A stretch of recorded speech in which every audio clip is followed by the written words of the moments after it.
I'm sure most of you have already seen my 80 tour review of Emma Chamberlain's home, but we have an update because she has recently done a collaboration with West Elm. Now, if you know anything about West Elm, they are notoriously known for having a very specific mid-century modern style. That being said, mid-century modern is beautiful when done correctly. The challenge with mid-century modern is that it pigeonholes you into a very specific look. It's really challenging to at least be more creative and bring in other interior design styles because you have to have that look to make it actually look good. So we're gonna be taking a look at her most recent and updated home tour with her collaboration pieces. She's got some furniture, she's got some decor. Now I'm gonna be honest with you. I've seen a few pictures. So far I'm not overly impressed with what I've seen online, but as always, I've been waiting to watch the full tour with you guys to let you know and see if it's actually Design Daddy approved. And without further ado, let's get into it. Hey Dee, welcome back to my house. I've changed a few things around here. I'll show you around. I feel like over the last few years, I've been slowly but surely filling in the blanks in this house. I feel like that's the only way to do it. When you first move in, you don't really know what you need, what should go where. It's like that sort of comes to you as you live in a space. And so over time, I've been sort of figuring out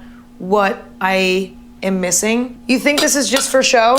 There's sweet treats in there. This is my sweet treat jar. When I sort of tapped into that, I found that it magically had a cohesion because the through line was me. I do love birds, kind of like favorite category of animal, I would say. I just love them. I also love Granny Smith apples. This is not like, oh, this is here because it's cute. Like I will eat all of these apples. It really, that's actually true. I do really like playful items. I'm trying to strike a balance of like beauty, perhaps elegance in the home with playfulness because that's who I am as a person as well. I enjoy a playfulness, but I also enjoy like, yeah, maybe a little bit of elegance perhaps. Okay, so the kitchen, once again, absolutely stunning. Nothing was structurally or design-wise changed in this kitchen, which still remains to be absolutely beautiful. Minus the Zalej tiles for the countertop. I'm not a huge fan of that. But finishes, you know, it still remains the same. When it comes to the decor, I'm not gonna hold back. I'm gonna say it's ugly as hell. Brother, It's extremely kitschy when it comes to bringing in those things. Now, once again, I am one of those people that love one-of-a-kind, whimsical pieces that bring in that personality. But when you're creating pieces like this to sell at the retail level, they're no longer one-of-a-kind. They're not giving the same vintage feel that gives you the personality that these pieces have as this conversation starter. Now, I will give her a point because these are pretty quirky, to say the least, and they're definitely gonna start a conversation. I also love her call out about the Dakota Johnson tour and having all the Granny Smith apples, and she's like, I'm actually gonna be eating these because I love apples. No shade to AD, but all the shade at the same time. I think some of these elements are cute. These pieces so far, what I'm seeing, the pigeons, the feet that are on the end of the little holders, the apples, it's a little bit much. There's apples everywhere so far, and there's a lot of pigeons. I am personally not a fan of sky rats, but if she vibes with them, then I guess we're gonna see how that works out. The jug, I don't mind. I thought that was a really cute touch. From what I could see, like that stainless steel button almost that was quickly like glanced upon, I think is cool. There's definitely some more trendier elements, and then that being said, you can get away with decor pieces being trendy. I think they're fun. You can get them as long as they're not costing too much money and you actually enjoy them in your space. But so far, we're not off to a great start. I think they're going into like their living room next, so let's see. This area of my house has changed so much. It's random, but the entryway flow is so important. Like you need to be able to throw the keys down, throw the glasses down, lightly place the glasses on a cute little pigeon glasses holder. Like there's something about just being able to walk in and just throw stuff down, but have it also be cute. That's so important. Also too, new addition, a little shoe bench. Imagine me putting my little shoes on right here on this cute little bench, and then there's actually nothing in this drawer right now. But this is a new piece for my collection with West Elm. It's really exciting. I'm putting pieces that I made into this home. It's kind of a magical moment to be back with you, and we're here. And now there's pieces in my home that I got to design with West Elm because they're way better at the actual design stuff than me. I just have cute little ideas and I'm like, hey, can you do that? And they were like, yeah. To 90%, and then to 10%, they were like, Emma, that's like physically impossible. I'm obsessed with buttons. I have a button tattooed on my arm. Button inspired, button on a candle. Smells exactly like buttons. You won't believe it. My favorite pillow ever. Button pillow.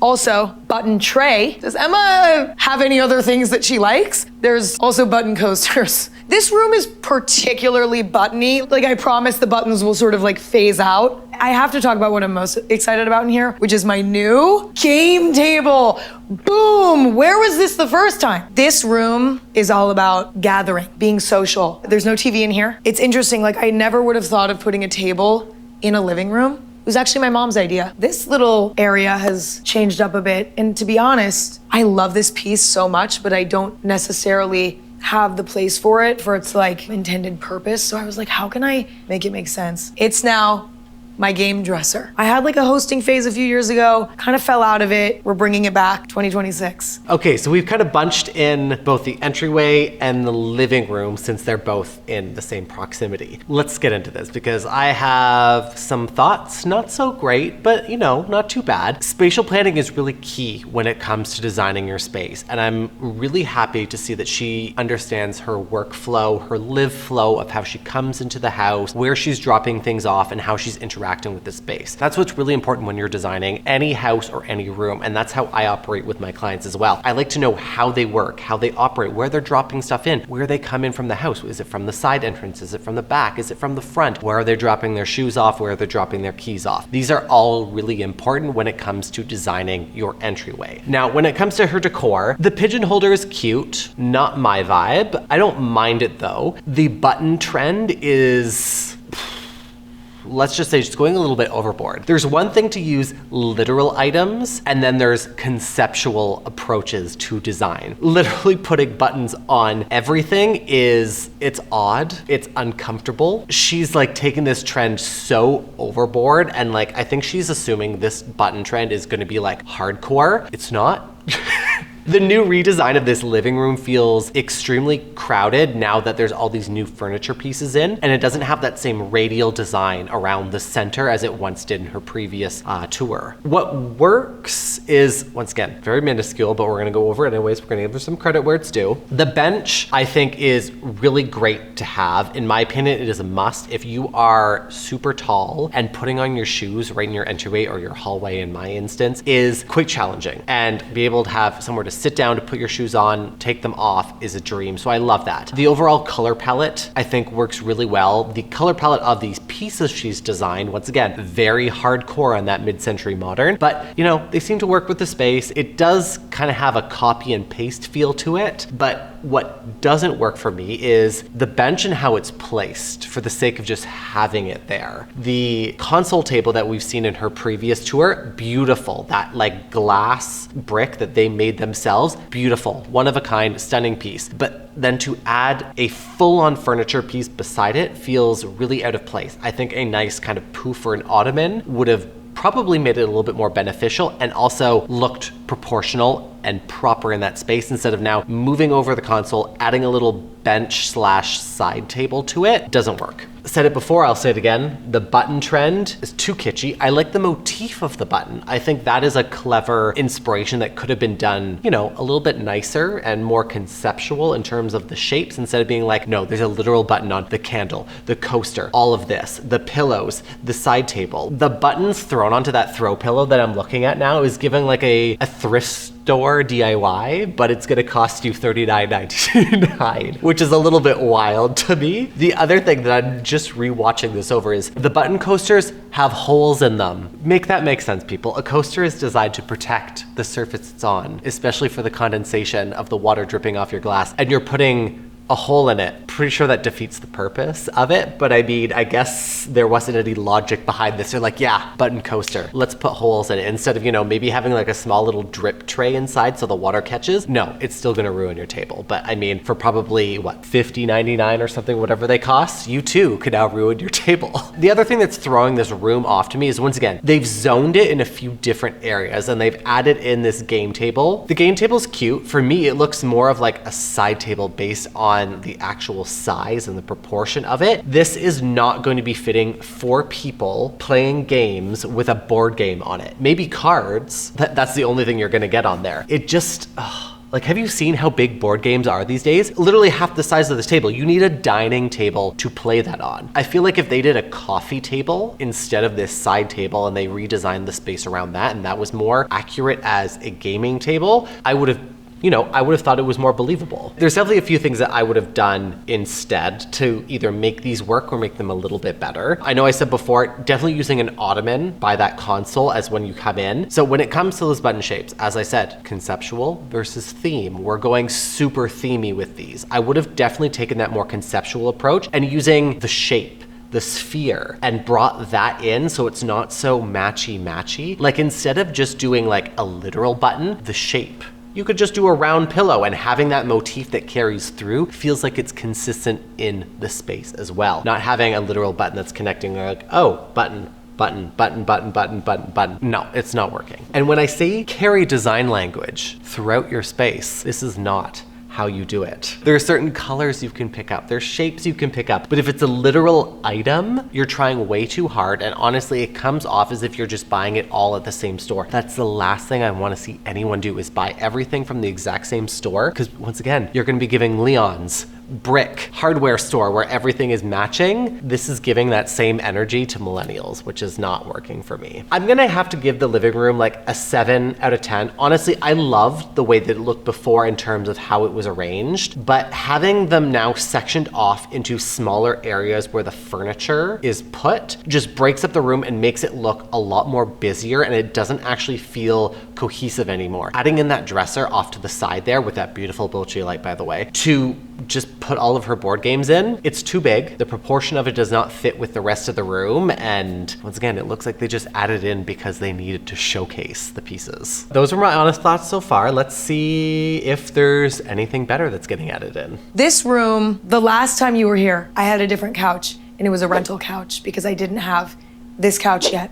This is the couch I was always meant to have. It's kind of a relief to have you here. I'm like, now you're seeing the truth. This is great for like a little movie night. I decided to turn this space into sort of half office, half hangout space. I like this room because it's very cozy. I work from home. To me, I was like, let's just make another spot to sit around on my laptop at. Here's my new like real desk. There is nothing I can't do here. Also, I did make this. This is a little glasses thing. So I could also make things out of clay here too. It is weird how much art that I make that is just of me.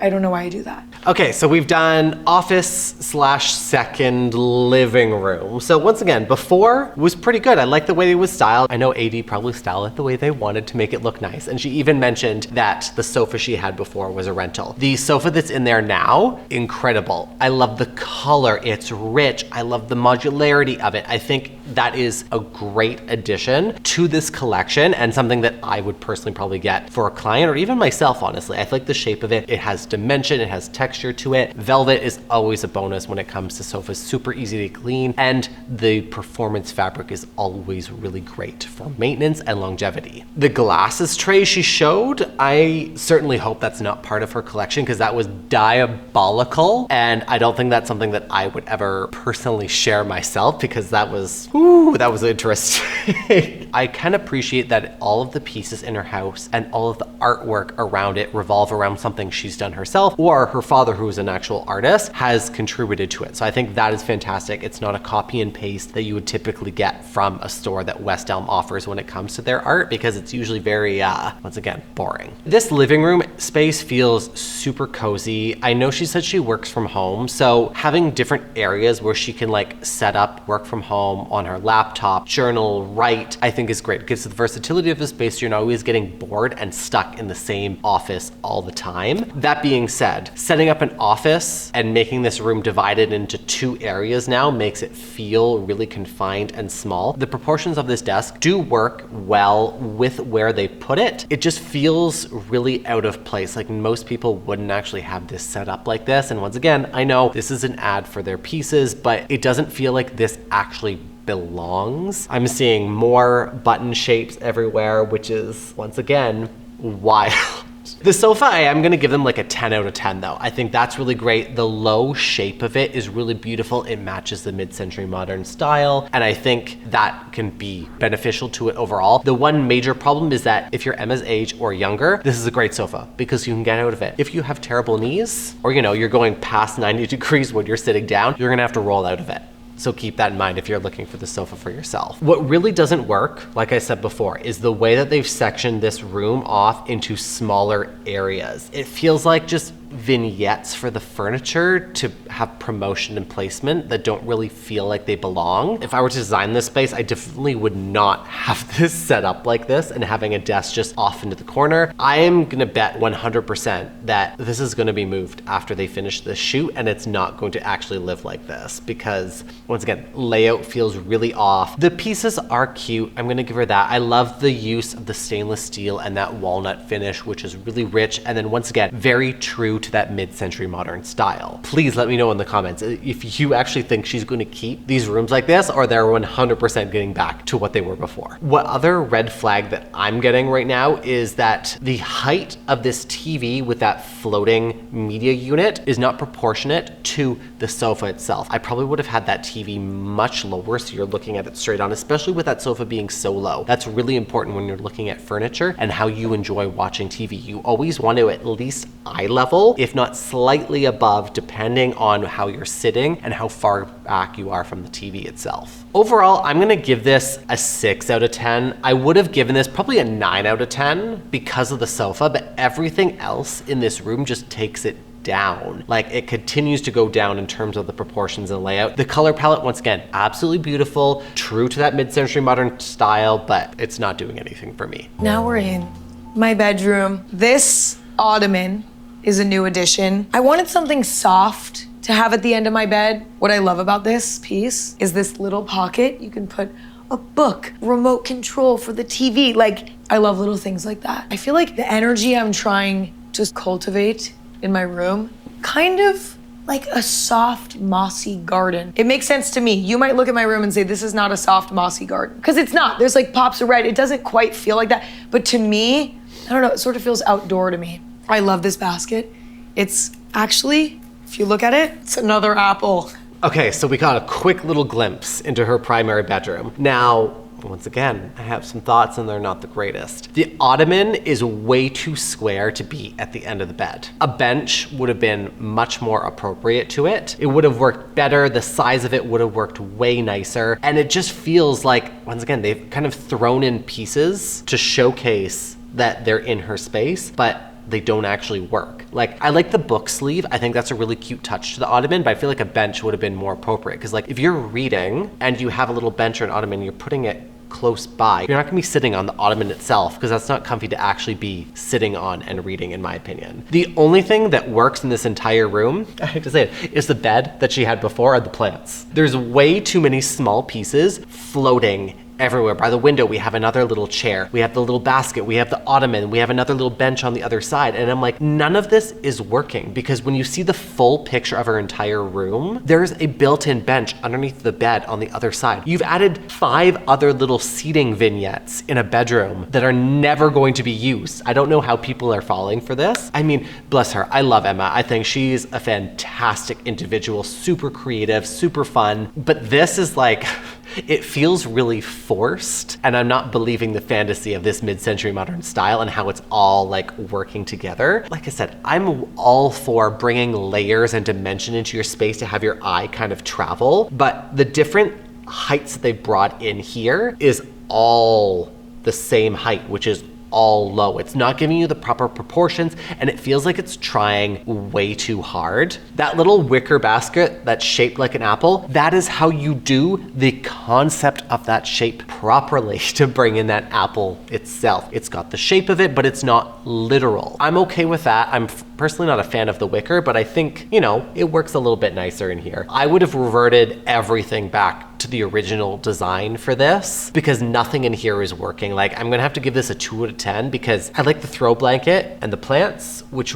really isn't saying much overall. So this, I love. This is my new vanity. I am so excited about this. This is like the vanity that I wish I had when I was a kid. This is more so my vanity for like, I wanna sit down and I wanna enjoy doing my skincare. I just wanna soak it up, I wanna enjoy it. I wanna put on my little headband and I wanna open all my little drawers and get out all my little skincare and I wanna do all my little things. Before, this area had a little tree and it had like a little table. It was more of just kind of a visual moment. So instead of a bathroom tour, we get the vanity tour, which is this tiny little mid-century vanity pushed into the corner. It's cute, I guess, to an extent. Like, it's, once again, matches that mid-century modern style. But if I were being honest, like, her bathroom is massive and it is so incredible with that honey onyx that's in the shower, on the vanity, everywhere else. She is not doing her skincare at this tiny little vanity in front of that little mirror. She's doing in front of the big mirror. And that little bench is probably super uncomfortable to sit on, do your whole skincare routine. Like, if you have to get down lower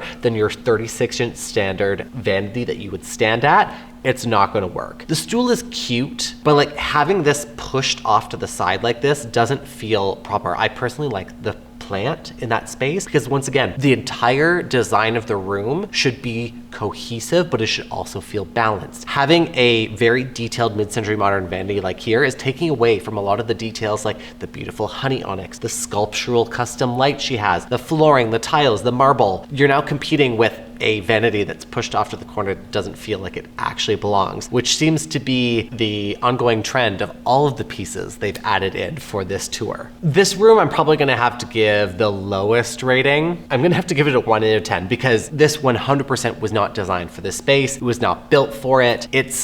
This was made just to be marketable for apartments, so don't lie to us like this is one of the pieces in your house. I honestly would have preferred and would have been, I would have had better expectations if they created vignettes for these pieces and styled them in people's homes that weren't hers. I get it, they love her, they want to see how she's using them, but seeing them like this in her space, nothing belongs. She did this custom renovation, custom design of everything, and then you're just throwing in these furniture pieces to try and make it work. Gonna be honest with you, they're not working, and they're not working for me. They're fun, they're quirky, they're kitschy, they're not my style. I'm gonna honestly say I'm quite disappointed, to say the least. West Elm has been trying to revamp their branding image for quite some time now because, once again, they've always been known for a very specific style, which is mid-century modern. And if you have mid-century modern, you know exactly what it is. It dictates the style of how everything works with it. It's really challenging to bring in other items and make it work unless you lean in 100% to that style, especially with homes like this that lean true to this. It was, oh my God, they were so big in the 70s and 80s, and in California in general, mid-century modern, in my opinion, is just so overdone. I know I'm gonna get hate for this because so many people love it. Like, they are diehards when it comes to the style. I'm gonna be honest with you, it's not for me. I will give them a point because they're very on trend right now with people wanting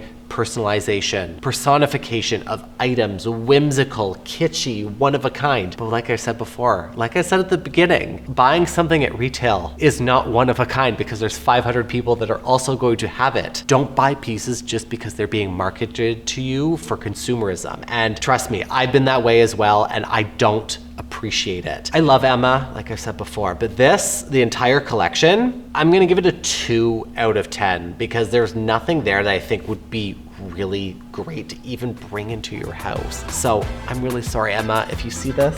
Please know that I still would love to meet you one day and come to your house and see how beautiful it is. But the West Elm collection is not the vibe that I'm going for. As always, thank you so much for watching. I love doing these review videos for all of you guys. And if you haven't liked this video already, make sure you're subscribed. You can also follow me on Instagram and TikTok at Mr. Phoenix Gray for all my daily tips and tricks. And if you're ever second guessing yourself, just ask, what would Design Daddy do?